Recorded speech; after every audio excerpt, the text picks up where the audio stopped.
Bienvenue chez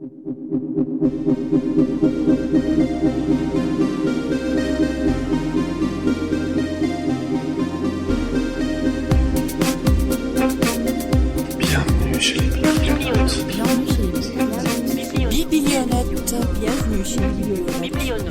biblionautes. Bonjour et bienvenue chez les biblionautes. Notre mission, vous dénicher de petites pépites qui vous auraient échappé et dont vous voudriez qu'on vous parle encore et encore.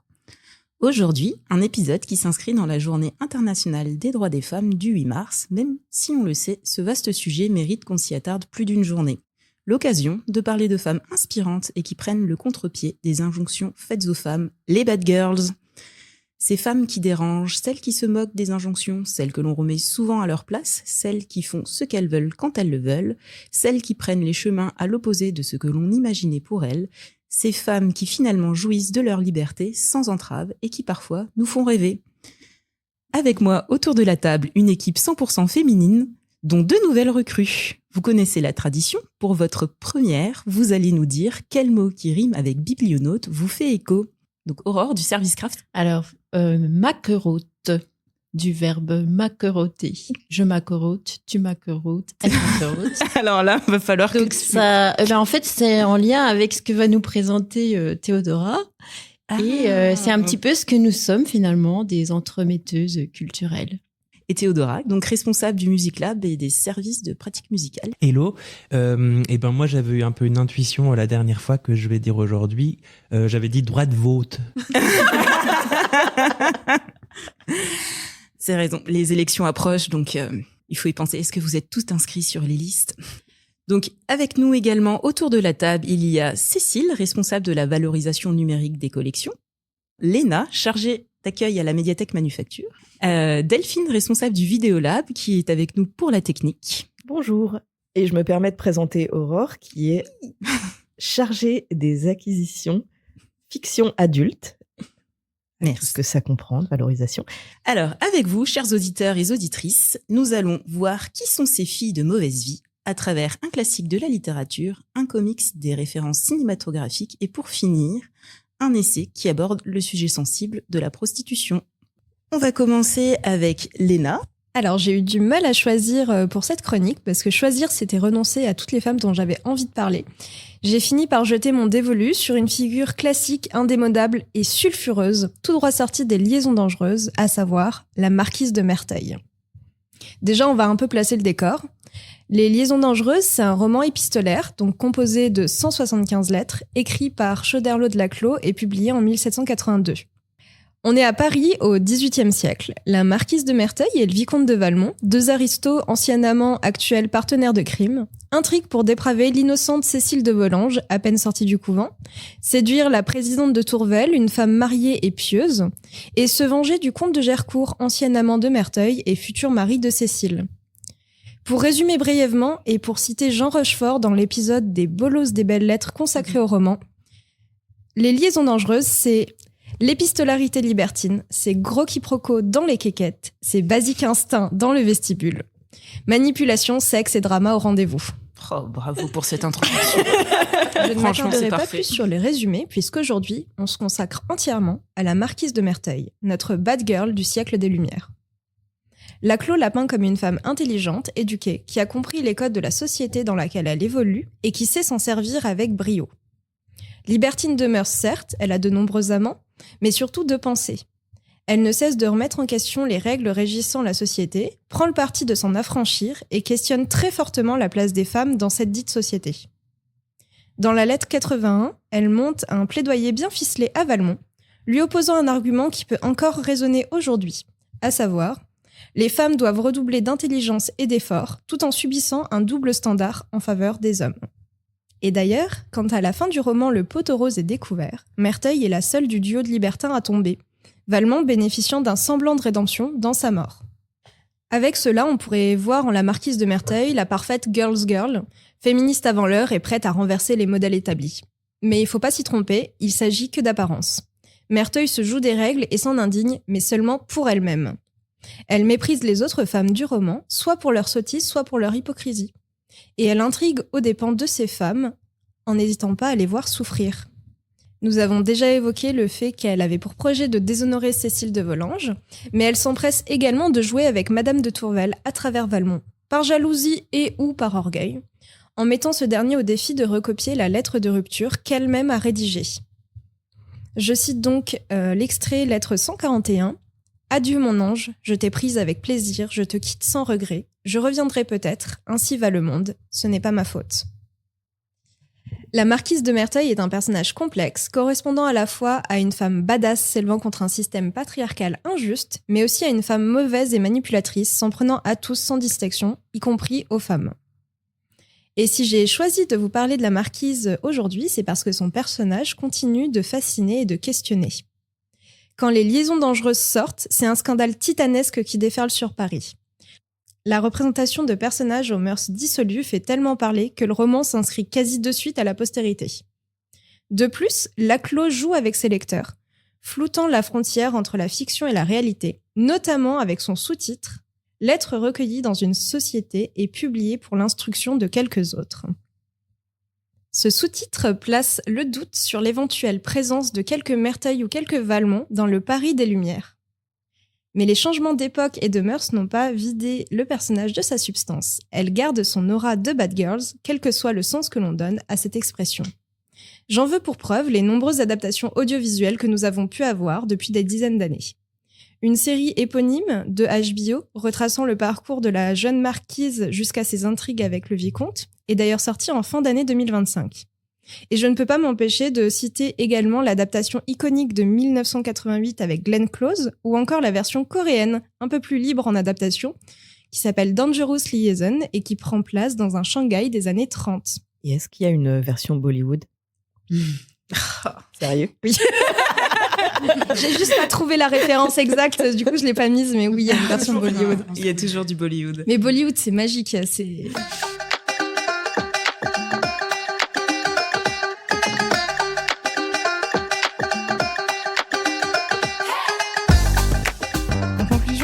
La lecture du roman, qui est assez fluide et prenante grâce au changement de point de vue, et qui peut laisser à chacun le plaisir de se peindre sa propre marquise de Merteuil. Alors j'espère que pour tous ceux qui n'ont pas encore lu ce roman, ça vous aura donné envie, mais moi je sais que justement, le personnage de Merteuil, c'est ce qui fait tout le sel de ce classique. Je pense que comme c'est elle qui impulse l'intrigue de base et qui semble voler au-dessus de tous les autres personnages en termes d'intelligence et d'intrigue, y compris Valmont, effectivement, c'est elle qui porte souvent le roman et les adaptations. Ouais. Et des personnages de Marquise de Merteuil, en fait, on en a plusieurs sur ce siècle. Le roman épistolaire, c'était un genre assez à la mode à l'époque. Et on peut citer par exemple Lady Susan, alors de Jane Austen. Oui, je sais, je recommence.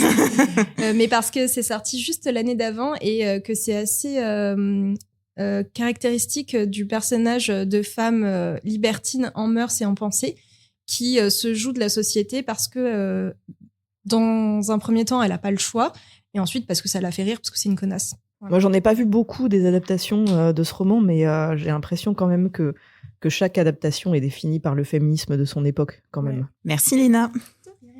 On va passer à la première recommandation cinématographique de ce podcast avec Aurore. Oui, alors moi, je vais vous parler de Bénie. C'est un drame allemand réalisé par Nora Finkscheid, qui est une jeune réalisatrice et scénariste. Elle est née en 1983.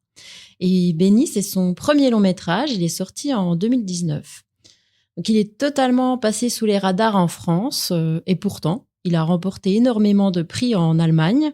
Entre autres, 8 Deutscher Filmpreis. Donc, c'est l'équivalent des Césars ou des Oscars allemands. Donc, il y a eu le meilleur film, réalisation, scénario, plusieurs prix aussi d'interprétation, largement mérités. Moi, si j'ai découvert ce film, c'est parce que j'avais eu un énorme coup de cœur pour The Outrun, de la même réalisatrice, qui était sorti en 2024. Je vous le recommande d'ailleurs vivement. J'aurais d'ailleurs pu parler de Rona, de The Outrun, qui est un peu une bad girl aussi, mais j'ai choisi Bénie. Pourquoi ? Eh bien, parce que Bénie, elle est bad du début à la fin. Et surtout, c'est une enfant, donc c'est une vraie bad girl. Donc, je vous fais le pitch. Bénie, elle a 9 ans 3/4 et son vrai prénom, c'est Bernadette. Mais elle aime pas. Elle trouve que ça fait poufias. Alors, Bénie, elle fait peur à sa mère et elle est trimballée de foyer en foyer. Elle se fait virer de toutes les écoles. Personne n'en veut. En même temps, la pauvre gosse, elle fait rien pour qu'on l'aime. Hein. Elle hurle tout le temps, elle est comme possédée. C'est l'exorciste, la gamine. Elle a cette colère permanente en elle, elle terrorise tout le monde, elle est ingérable. Résultat, comme personne ne sait quoi en faire ni où la mettre, on propose de l'envoyer en Afrique, au Kenya, suivre un programme intensif pour jeunes délinquants. Mais avant ça, il y a Misha. Misha, c'est un éducateur qui vient d'entrer dans sa vie. Et lui, il veut tester autre chose. Partir avec elle 3 semaines dans une cabane au fond des bois. Pas d'eau, pas d'électricité, pas d'écran, juste la nature. Alors, est-ce que ça va marcher ? Va-t-il la sauver ? Pour le savoir, regardez le film. Mais je vous préviens, ce film ne ressemble à aucun autre.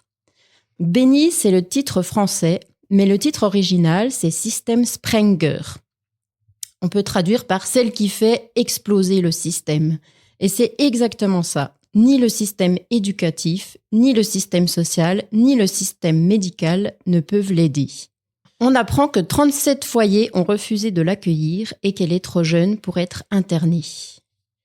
Alors pourquoi Benny, c'est une bad girl et pas juste une pauvre gosse ? Déjà, Benny, elle a le regard qui tue. Elle insulte tout le monde, crache sur les éducateurs, vole dans les magasins, fugue, fait du stop, pisse par terre quand elle est en colère, se cogne la tête contre les vitres jusqu'au sang, menace les autres de mort. C'est un tyran, mais c'est aussi une victime. Les autres enfants l'appellent la tarée. Et elle a aucun ami.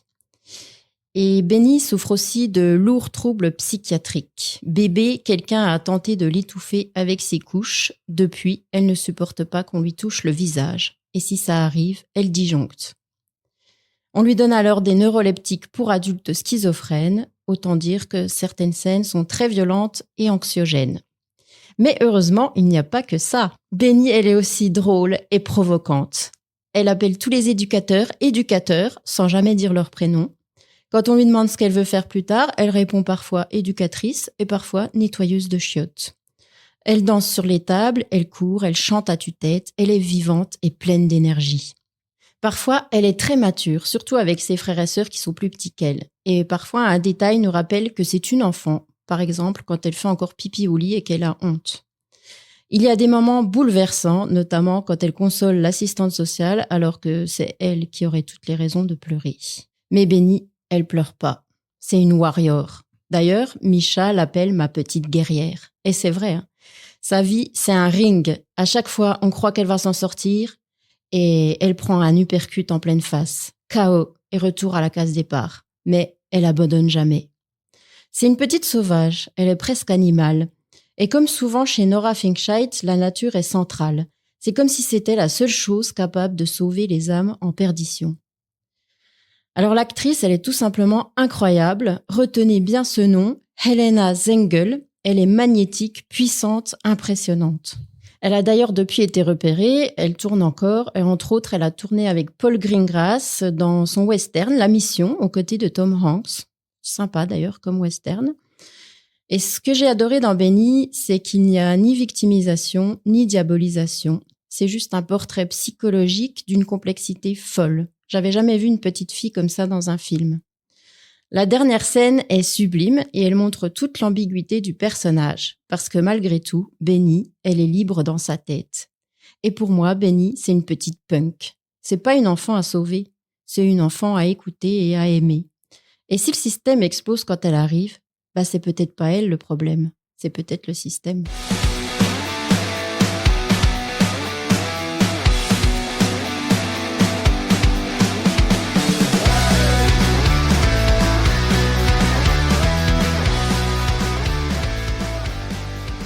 Je te laisse la parole, Cécile, pour nous présenter ta reco. Oui, alors moi quand t'as dit Bad Girl, j'avais plein de références en tête et je me suis dit tiens, je vais aller vers quelque chose dont je parle rarement, c'est-à-dire des comics. Je suis pas une grande lectrice de comics, mais là ça me semblait être un bon angle d'attaque et ça tombe bien parce qu'on avait une nouveauté qui vient de sortir en décembre qui est Jenny Sparks de Tom King et Jeff Spox. Tom King, c'est une figure du genre. C'est un ancien de la CIA, en fait, mais qui a fait un virage complètement inattendu en 2012 en devenant un jeune scénariste de comics. Eh ben, ça a bien marché, puisqu'elle a été auréolée de 7 Eisner Awards pour ses différents travaux, entre autres prix. Donc, il est devenu vraiment très reconnu dans le monde des comics. Et sa caractéristique, c'est qu'en fait, ses comics sont très marqués par ses précédentes expériences professionnelles, en tant qu'ancien agent de la CIA, donc, et il n'hésite pas à critiquer dans ses œuvres l'idéologie américaine, tout en creusant vraiment la psychologie de ses personnages. Et c'est le cas dans ce comics. Il va pas falloir s'attendre à un déferlement de scènes d'action. C'est au contraire très verbeux et très concentré sur les dialogues. Wouhou! Alors, de quoi ça parle? Au début, ça parle de Batman qui débarque à l'improviste chez Jenny Sparks pour lui demander un service. Donc, elle va renvoyer vite fait chez lui le mec avec qui elle a passé la nuit et dont elle se souvient plus le prénom, pour écouter Batman lui raconter que Captain Atom, héros de longue date de DC, a complètement vrillé et qu'il menace de détruire la planète. Nos super-héros, eux, sont complètement impuissants et c'est donc à elle qu'ils s'adressent. Elle, c'est Jenny Sparks, l'esprit du XXe siècle et leader de The Authority, une équipe de super-héros post-humains. Et elle est chargée de maintenir tous les héros dans le droit chemin, quel qu'en soit le prix. Elle va alors tenter de désamorcer la situation en se rendant dans le bar où Captain Atom a séquestré 4 individus. Alors, c'est qui Jenny Sparks? Jenny Sparks, elle est née en Angleterre le 1er janvier 1900. Sa famille meurt sur le Titanic en 1912 et ses pouvoirs vont commencer à se manifester peu après à travers le contrôle absolu de l'électricité qui lui permet notamment de se déplacer et qui l'amènera carrément à cesser de vieillir par la suite. Donc c'est une héroïne censée être immortelle et dotée de la jeunesse éternelle, mais qui mourra le 31 décembre 1999 après avoir affronté Dieu. Rien que ça. Donc voilà, elle aura connu le XXe siècle. C'est une héroïne éphémère chez DC, puisqu'elle n'existera que 3 ans à la fin des années 90 et quelques petites apparitions dans les années 2000. C'est donc pour moi la bonne idée de Tom King de redonner vie à ce personnage, même si les avis sur ce comic sont assez partagés. Alors, pourquoi parler de Jenny Sparks dans un podcast Batgirl ?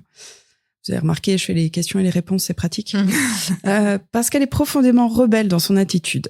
C'est quelqu'un qui rejette l'autorité traditionnelle, mais qui a quand même un sens profond de la justice.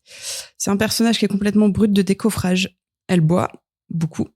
Elle fume, beaucoup trop. Rares sont les planches la représentant sans cigarette à la bouche. Et le style de Jeff Spokes est parfait pour ça. Il a su trouver les traits et les angles pour sublimer ce côté Batgirl anglaise. En plus de ça, bien sûr, elle a un humour incisif et complètement sarcastique, ce qui peut nous donner des punchlines assez fameuses, si vous en voulez. Alors, elle dit que sa meilleure compagne de beuverie, c'était Virginia Woolf. Oh, pas mal. Rien que ça. Pardon, j'en ai bu un de trop, après en avoir bu 12 de trop. Que dire, il y a des décennies comme ça. Ou encore, je suis si sobre que je commence à me rappeler quel putain de jour on est. Voilà, ça vous donne le ton. Et comme c'est une justicière qui est quand même un peu anticonformiste, elle va pas hésiter aussi à tacler Batman et Superman pour notre plus grand plaisir. Par exemple, Batman, quand il lui dit « Ouais, mais quand même, Atom, c'est un super humain de niveau 5 », elle lui répond « Et toi, t'es quoi à part un mec qui a pas de feu ?» Bah oui, personne n'est là pour lui allumer ses cigarettes. Alors, ce que j'ai aimé, je suis pas une grande lectrice de comics, je l'ai dit, je suis pas certaine que celle-ci soit la meilleure porte d'entrée pour quelqu'un qui n'en lirait pas, mais moi, je me suis assez prise au jeu de la narration et de la métaphore de Tom King, qui lui permet de critiquer notre société, la perte de sens et de valeur morale. Donc, c'est intéressant de ce point de vue-là. Et c'est un comics qui est quasiment en huis clos dans ce bar. Et le huis clos, c'est un genre que j'aime particulièrement parce que ça permet de mettre en scène des temps suspendus, comme lorsque Atom pulvérise tous ses adversaires, Batman, Superman, Wonder Woman, tout le monde y passe, tout en continuant à jouer au morpion avec une otage. Parce qu'il est comme ça, Atom. J'ai aimé aussi le fait que Tom King confronte une héroïne du XXe siècle aux grands événements et tourments du XXIe siècle, le terrorisme, les guerres, les crises et même le Covid. Ça permet d'interroger les pouvoirs des super-héros et leur incapacité parfois à se confronter à certaines situations. Justement, sur le Covid, on aura une planche qui montrera Superman avec un masque. J'aurais aimé qu'il aille quand même un peu plus loin, qu'il insiste encore un peu plus sur l'idée de construction et des constructions. C'est ce qui interroge le comics. Mais c'est quand même une lecture très philosophique et très psychologique. C'est intéressant. Ce que j'ai moins aimé, c'est un récit un peu trop morcelé et difficile à appréhender au début, avec notamment beaucoup de flashbacks et surtout les censures sur les propos vulgaires, alors que son personnage passe son temps à en dire, donc ça n'aide pas à fluidifier la lecture. Voilà, dernière petite citation de Jenny Sparks. Vous connaissez la différence entre un miracle et une tragédie, Doc ? Le timing.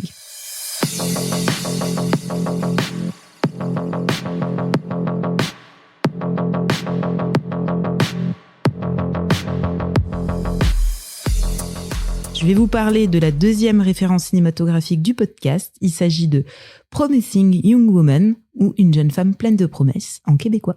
Alors, c'est un film de la réalisatrice Emerald Fennell, principalement connue pour ses scénarios. Elle a notamment participé à Killing Eve, The Crown, et ce film-là est coproduit par Margot Robbie. Donc, c'est le premier film de cette réalisatrice. Au casting, on retrouve Carey Mulligan dans le rôle principal, qui fait une prestation assez exceptionnelle, et Bo Burnham. Pour ma part, c'était un parfait inconnu avant de voir ce film. Ce film est sorti en 2020 et je trouve qu'il est un peu passé sous les radars car il est sorti post-confinement. Donc je dis qu'il est un peu passé sous les radars, mais il a quand même eu l'Oscar du meilleur scénario en 2021 et était nommé tout de même dans 5 catégories. Donc, de quoi parle ce film ? Donc, à 30 ans, Cassie vit une vie plutôt banale de serveuse dans un coffee shop après avoir brusquement arrêté ses études de médecine suite au viol et au suicide de sa meilleure amie, Nina. En réalité, elle mène une double vie. Le soir, elle fait un l'ivresse dans des bars, en tenue sexy, et en même temps, elle essaye de faire prendre conscience aux hommes de leurs actes quand ils essayent de profiter d'elle. Alors, c'est un film post-MeToo qui interroge notre part de responsabilité au sein du système patriarcal en abordant de manière assez frontale la culture du viol. Le film a eu une réception assez mitigée en France à sa sortie. Parmi les critiques, il a été souvent qualifié de film soit misogyne, soit misandre. Ce que j'ai beaucoup apprécié dans ce film, c'est qu'il reprend les codes de 2 sous-genres du cinéma, les rape and revenge movies, sous-genre du thriller ou film d'horreur. Ces films où une femme qui se fait violer décide de se venger de son ou ses agresseurs, et les comédies romantiques. Pour le côté revanche, on a bien un film en 3 parties. Les conséquences du viol de sa meilleure amie sur Cassie, sa prise de conscience, la vie continue, la vengeance. La réalisatrice joue avec les codes très masculins du genre. Cassie a tout pour plaire aux hommes et coche toutes les cases du stéréotype féminin. Elle est blonde, elle est belle, elle est intelligente, elle est sexy. Et il y a également des retournements de situation qui nous tiennent en haleine et une fin inattendue. Mais que je ne peux pas vous dévoiler. La violence y est plutôt suggérée ou psychologique, notamment quand elle essaye de faire prendre conscience à ses futurs agresseurs de leurs agissements. On le rappelle, l'absence d'un non ne veut pas dire oui. J'en profite aussi pour souligner l'humour et l'ironie très présents dans le film, où beaucoup de clichés sont tournés en dérision. La réalisatrice détourne le regard traditionnellement masculin de ce genre pour mieux dénoncer les injonctions faites aux femmes. J'ai beaucoup aimé la scène d'introduction où elle filme des hommes en boîte de nuit avec des gros plans sur leurs fesses ou leur sexe, scène qui exhibe d'habitude les femmes. Pour le côté comédie romantique, l'univers du film est acidulé, à la limite du kitsch, avec des références à la pop culture. Donc forcément, il a tout pour me plaire. Cassie a un look très girly, elle vend des cupcakes multicolores, dort dans une chambre d'ado rose, peint parfaitement ses lèvres et ses ongles. La bande originale reprend également des classiques de la pop, de Toxic de Britney Spears en passant par Paris Hilton ou It's Raining Men. Pour le côté Bad Girls, on n'est pas en reste. Cassie est prête à tout pour assouvir sa vengeance et n'hésite pas à cracher dans le café d'un prétendant, à casser une bagnole à coups de barre de fer ou à droguer toute une ribambelle d'hommes musclés à un enterrement de vie de jeune garçon pour leur faire oublier leur soirée et assouvir sa propre vengeance. En bref, un film que je vous recommande chaudement et qui est disponible dans les bibliothèques de Nancy. Voilà, alors pour celles qui l'ont vu. Oui, la scène où elle crache dans le café, c'est ma scène préférée. Non, ça m'étonne pas de toi. En fait, c'est Benny devenu adulte. Ben non, parce que ouais. Elle est quand même douce. Enfin, tu vois, elle a quand même. C'est vraiment le stéréotype de Ouais. la femme parfaite, sauf que tu te demandes pourquoi à 30 ans finalement elle vit encore chez ses parents. La femme parfaite pour qui ? Pour les hommes, du Oui, coup. pour les hommes. les hommes. Oui, oui. Est-ce que tu peux dire de ce film que c'est une sorte de parodie, de détournement ? Alors, je pense pas que c'est une parodie. Je pense qu'elle se sert de tout ça justement pour dénoncer la culture du viol. Et elle se joue de tous ces codes, parce que c'est vrai que quand les Rape and Revenge, c'est souvent des films qui sont réalisés par des hommes avec un regard masculin. Et là, en fait, son regard féminin change tout sur le film à travers. Enfin, ça se voit dans la manière dont c'est filmé, quoi. C'est pas une parodie, c'est plus une réappropriation. Ouais. Whisper something in your ear. Good God Almighty. You know, they put themselves in danger, girls like that. It was a perverted thing to say. You'd think you'd learn by that age, right? Please lay down. What are you doing? It's okay, hey, you're safe. What are you doing? Hey, I said, what are you doing?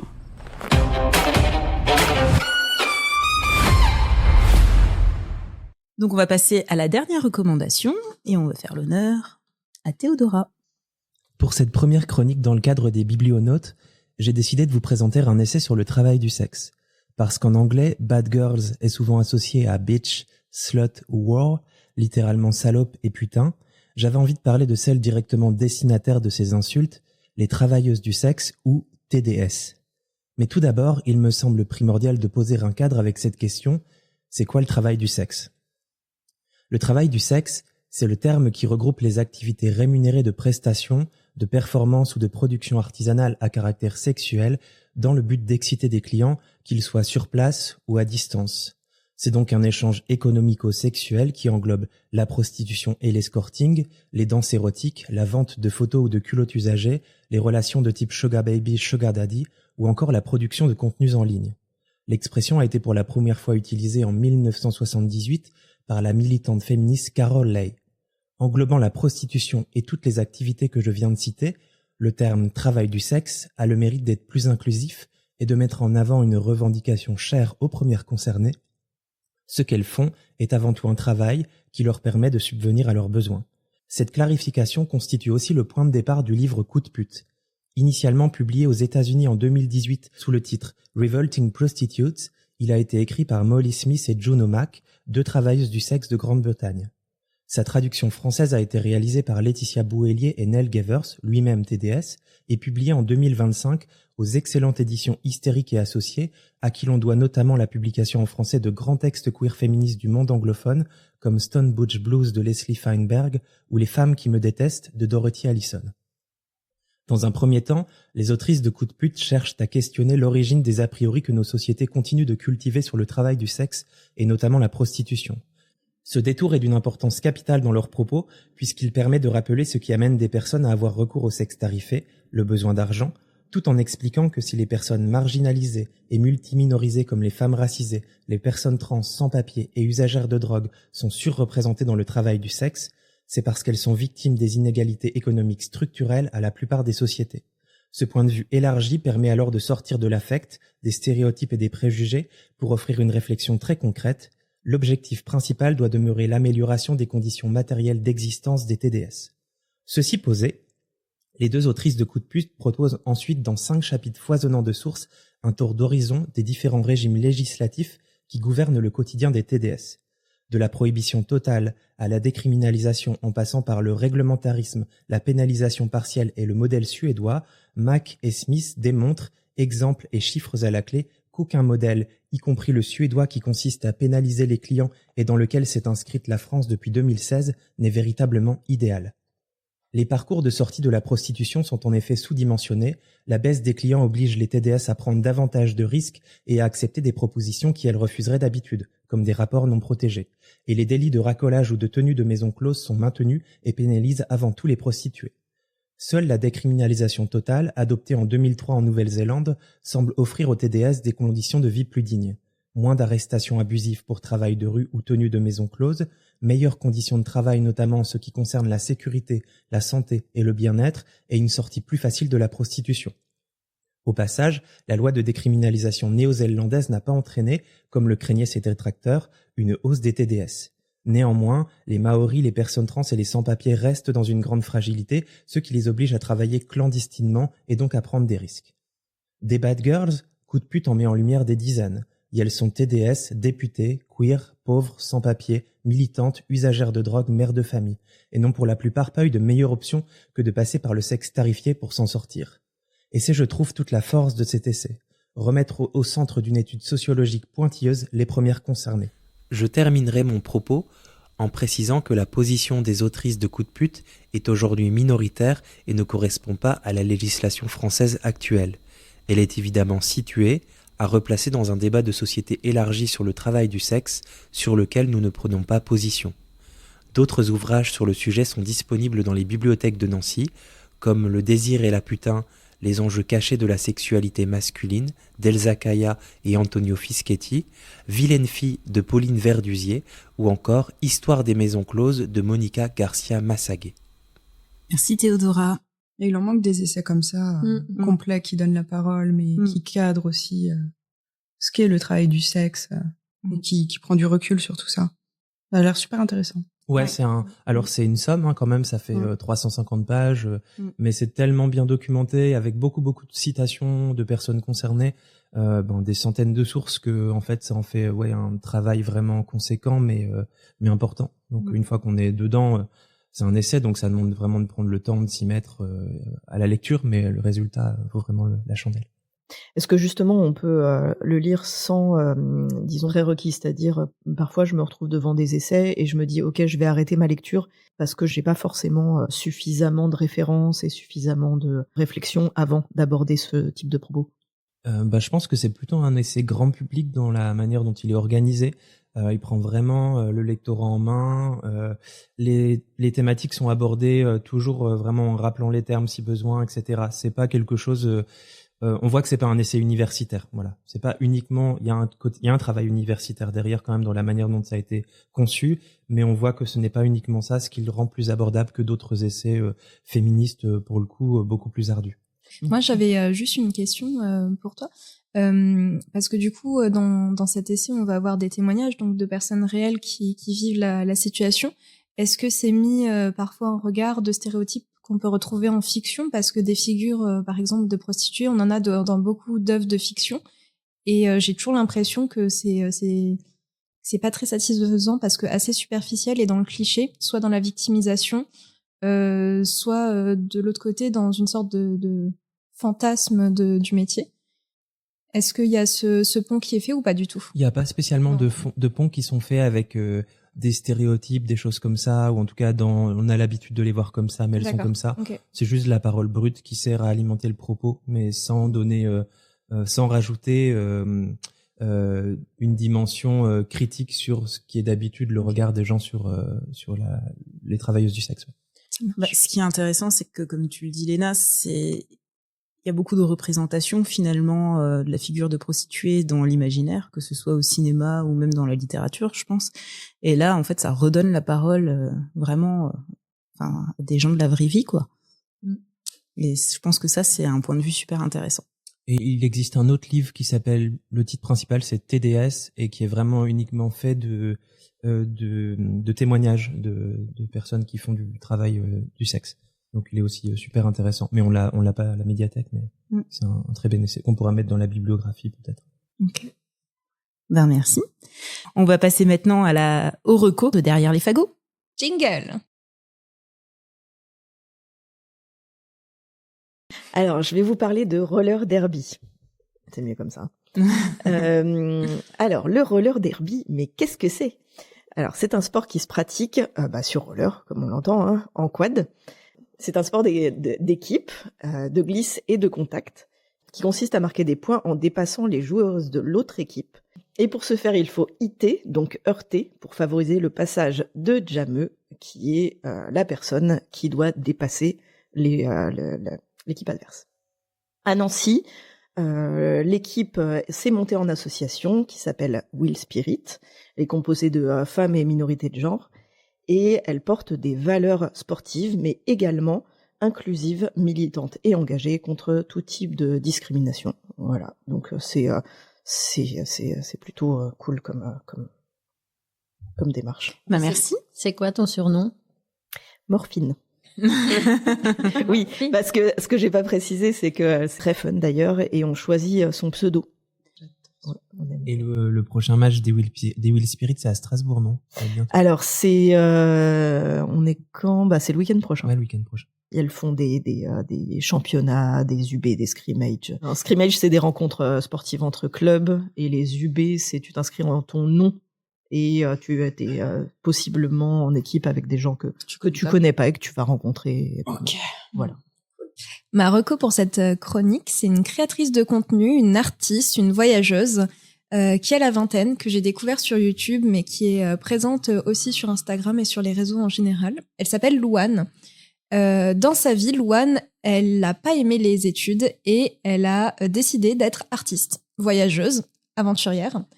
Et je vous la recommande parce que elle fait notamment des voyages en train. Elle prône le voyage écologique au possible. Elle fait des super road trips jusqu'en Laponie ou jusqu'en Grèce par exemple, mais que par les voies terrestres. Elle peint des tableaux super fun avec des couleurs ultra pop. Et elle partage son quotidien d'artiste à Paris et en France sur les réseaux. Moi, je trouve que c'est une bulle de positivité. Il n'y a pas toujours des choses positives, mais en tout cas, elle est toujours positive dans la manière d'aborder les choses et la vie. C'est juste Louane. C'est juste Louane. Avant, c'était Louane Mancho, mais je crois qu'elle a changé son nom. C'est dommage. J'aime bien le jeu de mots quand même. Voilà. Excellent nom de roller derby d'ailleurs. Oui, de ouf. Alors moi, j'avais envie de vous parler de PR2B. C'est Pauline Rambaud de Barallon. Voilà, Rambaud pour les intimes. Elle a 35 ans. Elle fait partie du collectif Draga, avec Anna Moglalis entre autres. Elle met en musique le texte de Monique Wittig, Aux guerrières, donc considéré comme du féminisme radical. Et donc là, elle a sorti son deuxième album, Presque Punk. Donc c'est plutôt classé chanson française, mais il y a différents genres musicaux, dont beaucoup d'électro. Elle y évoque le travail, le burn-out, l'écologie, le collectif, les réseaux sociaux. Et à notre époque violente où tout va trop vite et où on n'a le temps de rien, être presque punk, c'est être dans la douceur et l'ennui. Dès le début de l'album, le ton est donné, puisqu'elle fait un peu de la ASMR. Elle dit « Aujourd'hui, n'allez pas travailler, écoutez plutôt de la musique. » Voilà, j'adore. Alors, elle s'est construite avec des modèles comme Brigitte Fontaine, et elle a un peu le phrasé, la puissance et l'émotion de Véronique Sanson dans la voix. Donc tout pour me plaire. Et sur l'album, il y a un duo avec Philippe Catherine qui est très rigolo, qui s'appelle Bullshit Jobs, où elle écrit un mail à son patron pour lui dire qu'elle veut pas travailler aujourd'hui, enfin cette semaine, parce qu'il fait trop beau dehors. Et donc au début, il veut la virer, et puis finalement, il fait pareil, il est d'accord avec elle. Et il dit à tous ses collègues de quitter leur Bullshit Jobs. Voilà, donc je vous conseille d'écouter l'album du début à la fin. Pour moi, c'est une petite merveille d'OVNI. On va bientôt avoir le CD, l'album à la manufacture. Et donc oui, elle sera en concert à l'autre canal à Nancy le 7 mars dans le cadre du festival féministe Vive. Ah, mais on va rester un peu dans le punk. Moi, je vais parler de Chelsea Girls d'Eileen Miles, poète, romancière, nouvelliste et universitaire. Elle a publié plus de 20 livres dans sa carrière. Elle est très célèbre aux États-Unis et s'est même présentée à l'élection présidentielle américaine de 1992 contre Bush et Clinton pour prôner plus d'inclusion et de diversité dans la politique américaine. Et Chelsea Girls, c'est un livre emblématique des années 70 qui a enfin pu être réédité en France, qui lui a nécessité 13 ans d'écriture, où elle revient sur sa jeunesse, sa sexualité lesbienne, son addiction à l'alcool, la drogue, la pauvreté, la religion et bien sûr le rapport à l'écriture. Tout ça au milieu de la vie artistique du New York de l'époque, punk notamment. Et c'est ultra libre, c'est très franc, c'est brut. Théodora, tu l'as lu, tu m'as dit que ça t'avait semblé un peu long, moi aussi. C'est vrai, parfois ça peut être un peu long, mais c'est quand même un texte assez essentiel et emblématique de l'époque, et c'est pas pour rien qu'elle est une icône culturelle, figure de l'underground et un peu, pour moi, une petite rockstar de la poésie. Alors moi, la reco de Derrière les fagots, elle m'est venue hier soir bien tard parce que j'ai commencé à lire un livre qui s'appelle Portrait de Rita de Lorraine Marx. Alors Lorraine Marx, elle est dramaturge et actrice. C'est une personne qui fait vraiment des textes souvent plutôt engagés, qu'on peut même désormais écouter sur La Dernière, sur Radio Nova de temps en temps maintenant. Et Portrait de Rita, c'est sa dernière pièce. C'est C'est un texte qu'elle a écrit à partir d'entretiens qu'elle a réalisés avec Rita Nkad-Banyang, qui est camerounaise, et ça a été réalisé aussi par une artiste qui s'appelle Bwanga Pilipili. Donc en fait, ça part du témoignage de Rita, de sa vie, de son arrivée en Belgique, et aussi du racisme systémique, des violences, des viols qu'elle va subir du fait de ses origines et de son genre. C'est un texte qui est dur, mais qui est très puissant, qui notamment fait des critiques vraiment bienvenues sur la blanchité. Donc voilà, je conseille à tout le monde de lire. C'est très court et c'est publié aux éditions Blast. C'est sorti l'année dernière, fin 2025. Du coup, c'est une pièce de théâtre. Ouais, c'est plutôt une pièce de théâtre, mais elle fait souvent des seuls en scène, Lorraine Marx. Donc voilà. Moi, je l'avais vue il y a quelques années, justement au Festival Vive dont tu parlais tout à l'heure, Aurore. C'était un très bon moment. Donc je vous conseille la lecture de Pas tous les hommes quand même de Julia Foyce aux éditions La Meute. Donc c'est sorti en mars 2025 et donc c'est un essai qui est assez court, assez incisif et je trouve qu'il est très bien construit. Et son propos, c'est en fait elle analyse le mécanisme du déni face aux violences sexistes et sexuelles et dénonce surtout les hommes qui se réfugient à chaque fois derrière le hashtag #NotAllMen. Et en fait, moi, je trouve que c'est un essai qui fait sens et qui m'a un peu ouvert les yeux quand je l'ai lu, parce que c'est vrai que dès que t'essayes de parler de certains sujets avec certains hommes, ils te disent oui, mais pas tous les hommes quand même, alors qu'en fait, faudrait qu'ils se rendent juste compte que potentiellement, ça peut en être. Voilà. Donc c'est un essai qui rappelle que la violence n'est pas qu'une question de pulsion, mais aussi une question de pouvoir.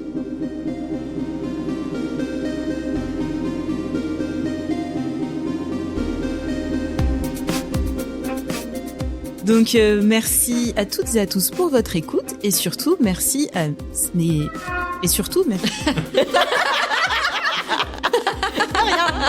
Tu vas y arriver, c'est presque la fin.